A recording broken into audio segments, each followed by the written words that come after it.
देखिए बेटा, आपका कोरिलेशन चैप्टर चल रहा है, ठीक है।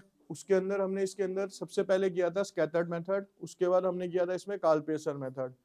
आज की क्लास में जो आप कर रहे हो बेटा, इसका नाम है स्पियर्समैन्स रैंक कोरिलेशन। इजी मेथड होता है, ठीक है। पहले 2 पार्ट्स इसके काफी इजी रहेंगे और मतलब बहुत ज्यादा चांसेस हैं, बहुत ज्यादा मतलब 99% चांसेस है इस क्वेश्चन के आने के एग्जाम के अंदर। अब एक क्वेश्चन करा रहा हूँ, पहले उसको जरा ध्यान से समझेंगे आप कि करना किस तरीके से होता है इसे। इसमें मान लो बच्चे, आपको ना 2 चीजें दी होती हैं, जैसे कि हर क्वेश्चन में गिवन है जज एक्स और यहाँ पे गिवन है आपको जज वाई। जज एक्स में गिवन है 1 2 3 4 5 6 7 8 9 10 और जज वाई की मार्क्सिंग गिवन है आपको 10 6 5 4 7 9 8 2 1 3। अब इसके अंदर बेटा रैंक कोरिलेशन को निकालने का जो फॉर्मूला है वो है 1 minus 6 sigma D square upon में एन क्यूब माइनस एम, ठीक है। ये इसका फॉर्मूला है।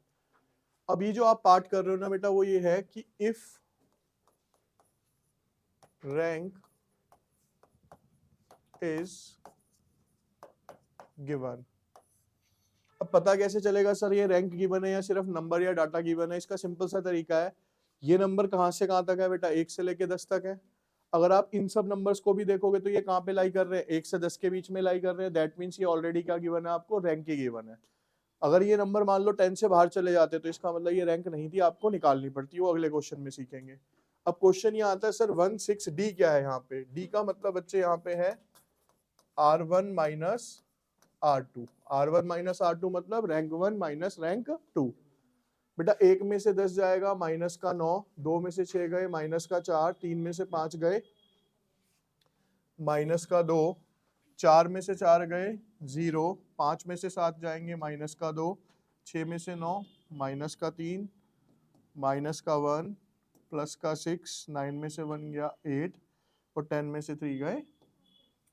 ये क्या आ गया बेटा आपके पास डी। हमें फॉर्मूले के अकॉर्डिंग क्या चाहिए बच्चे, यहाँ पे डी का स्क्वायर। तो 9 9 जा 81, 16 4 0 4 9 1 36 64 40। अब इसका बेटा हम सम अप कर लेते हैं। इसका सम करके आ रहा है हमारे पास sigma D square is equals to 264। अब वैल्यूज पुट करते हैं फॉर्मूले के अंदर। 1 माइनस 6 सिग्मा डी स्क्वायर कितना आया 260 अपॉन में n कितना है बेटा वहां पे 10, 10 का क्यूब माइनस में 10।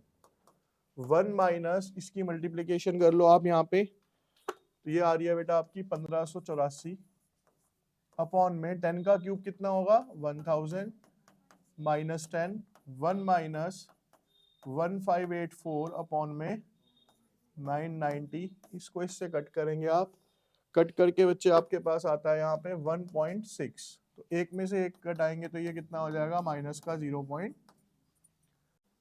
देखिए बेटा, आप एक क्वेश्चन कर रहे हैं हम यहाँ पे, अब ध्यान से यहाँ पे देखेंगे सब। इसके अंदर बेटा देखो चेंज क्या आता है, मैं आपको जेन्युइन बताऊं। अब जो क्वेश्चन आप कर रहे हो ना, इसमें पहले आपको फॉर्मूला लिखवाने से पहले आपको ये समझा देता हूं कि क्या डिफरेंस है दोनों क्वेश्चंस के अंदर। आपको बेटा यहाँ पे x गिवन है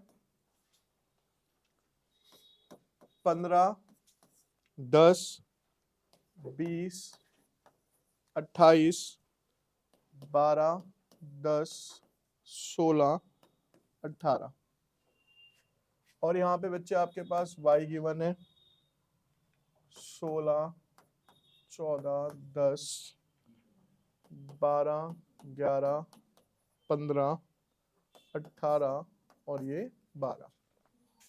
अब क्वेश्चन आपको सेम लग रहा होगा, लेकिन इसमें ना आप रैंक निकालेंगे तो रैंक में चेंज आएगा। पहला स्टेप तो यही समझ लेना, ध्यान से सुनना जो कह रहा हूं। आपने बेटा यहाँ पे निकाला R1, ठीक है। अब R1 के अंदर हमें क्या करनी है, ठीक है, रैंकिंग देनी है। सबसे पहला नंबर सबसे छोटा कौन सा है बेटा 1 10, लेकिन आप देख रहे हो कि 10 कितनी बार है यहाँ पे 2 बार। तो ये फॉर्मूला किसके लिए रखता है कि इफ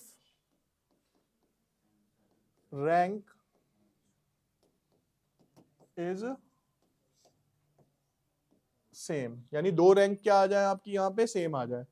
अब ये जो 10 है बेटा कौन से नंबर पे आ रहा है आपका, पहले और दूसरे पे, जिस नंबर पे आ रहा है उसे प्लस कर लो, पहले और दूसरी रैंक पे आ रहा है ना तो उसे प्लस कर दो, जितनी बार आया है 2 आया है ना तो इसको 2 से क्या कर दो डिवाइड, तो 3/2 कितना आ जाएगा ये 1.5, यानी एवरेज निकाल लो उसका बेसिकली। तो बेटा अब जो 10 की रैंक बनेगी ना वो बनेगी यहाँ पे क्या 1.5, और इसकी भी कितनी बनेगी 1. रैंक समझ आ गई अब सबको कैसे देनी है, ठीक है। नंबर रिपीट था, जिस रैंक पे आ रहा था उसको प्लस करके 2 से भाग कर दिया हमने, एवरेज निकाल ली बेसिकली उसकी, ठीक है।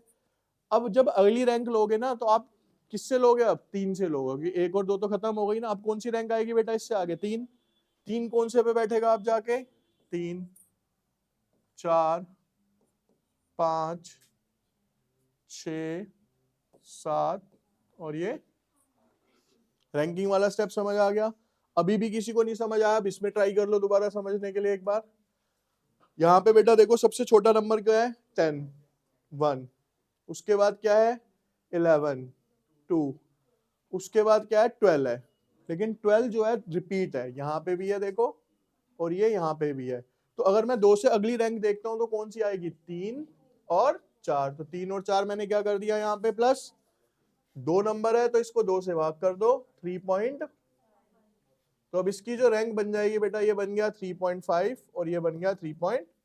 अब 4 रैंक तक क्या हो गई बेटा यहाँ पे खत्म हो गई, ठीक है। तो अगली रैंक क्या जाएगी बेटा अब आपकी यहाँ पे 5, उसके बाद जाएगी 6, फिर 7 और उसके बाद,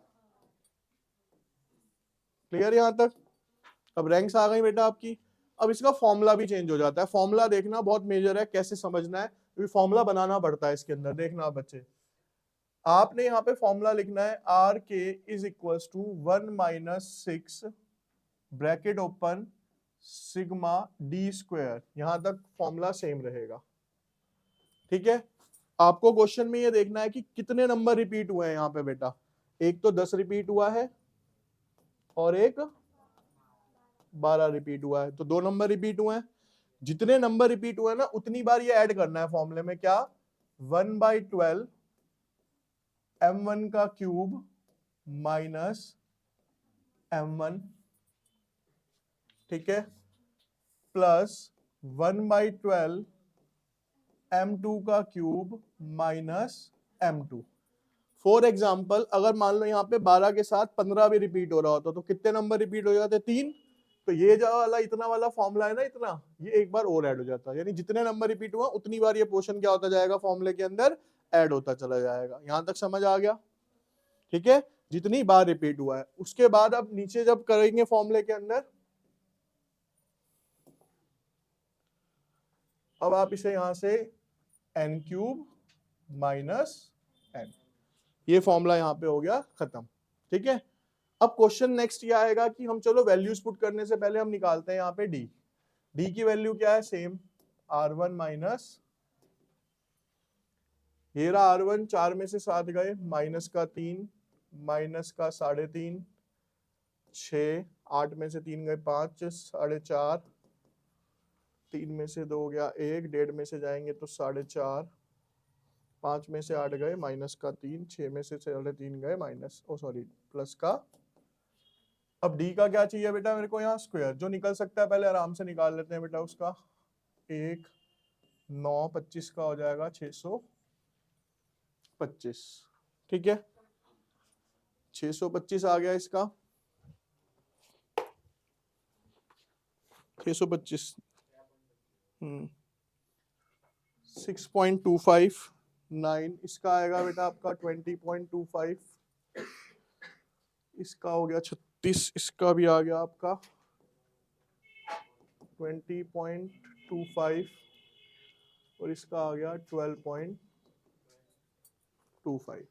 इसका बेटा सम करा मैंने तो ये आ गया 114, कितना आ गया 114। अब बेटा यहाँ से अगला स्टेप देखना जरा ध्यान से, अब मैं वैल्यूज पुट करूंगा फॉर्मूले में, 1 - 6 सिग्मा डी स्क्वायर कितना आया 114 plus 1/12 bracket open m1। m1 क्या है? m1 का मतलब है बेटा यहाँ पे 10 कितनी बार रिपीट हुआ है?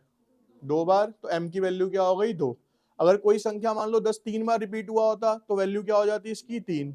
4 बार रिपीट हुआ होता तो m की वैल्यू क्या हो जाती? 4। तो अभी 10 2 बार रिपीट हुआ है तो m की वैल्यू क्या आ गई बेटा यहाँ पे? 2। तो 2 का क्यूब -2 प्लस 1/12। अब हमें देखना है 12 रिपीट हुआ था ना, 12 कितनी बार रिपीट हुआ है? 2 बार, तो फिर से m2 की वैल्यू कितनी हो जाएगी यहाँ? अपॉन में 8 है तो 8 का क्यूब -8, 1 - 6 114 प्लस 2 का क्यूब होता है बेटा 8, तो 8 - 2 प्लस 1/12, ये भी कितना हो गया? 8 माइनस अपॉन में 8 का क्यूब जो है बेटा वो आपका आएगा 512 -8 1 - 6, बहुत ध्यान से देखना आप जो कर रहा हूं, 114 प्लस 1/12 इंटू 8 में से 2 गए 6 प्लस 1/12 8 में से 2 गए अपॉन में 512 में से 8 गए 500, 1 - 6 114 बेटा 6 1 जा 6 2 जा 6 1 जा 6 2 जा, कितना बच गया इधर? आधा और आधा, आधा और आधा कितना हो जाएगा? 1। तो 114 में क्या प्लस कर दो? 1। तो 1 - 6 इंटू में 115 बटा 500, 1 माइनस 690 बटा 504, डिवाइड करेंगे इसे तो आएगा 1.36 इज इक्वल्स टू माइनस का 0. ठीक है, बस इसमें नया क्या आया आपका? सब सेम चल रहा है, इसको जरूर याद रखना आप। ठीक है, और एक चीज समझा देता हूं अभी इसी क्वेश्चन के अंदर, ध्यान से देखना। अभी मान लो बेटा इसी क्वेश्चन में एज्यूम कर लेता हूं मैं, यहाँ पे आ जाता 10 भी आ जाता, कितना आ जाता है यहाँ पे? 1 और 10 आ जाता, कितना आ जाता? 1 और 10। तो बेटा 10 के लिए हम जब रैंक करते तो ये किस नंबर पे था? 1 2 और 3 रैंक पे आ जाता ना ये। तो अब कैसे निकलेगा एवरेज? सिंपल सा था सर, मैंने क्या बोला? जिस भी रैंक पे आ रहे हैं पहले उसको प्लस कर लो। 1 + 2 + 3 कितने नंबर है? 3, 3 से भाग कर दो, 3 और 2 5 और 1 6/2, तो इनकी रैंक कितनी आ जाती बेटा? 2। ठीक है, एक चीज। दूसरी दिक्कत क्या आएगी सर? m की वैल्यू कितनी आती? m की वैल्यू कितनी हो जाती है यहाँ? 3, क्योंकि 10 कितनी बार रिपीट हुआ था आपका? 3 बार रिपीट हुआ था। समझ आ रहा है जो बोल रहा हूँ? ठीक है, कीजिए। अब एक क्वेश्चन दे रहा हूं मैं आपको।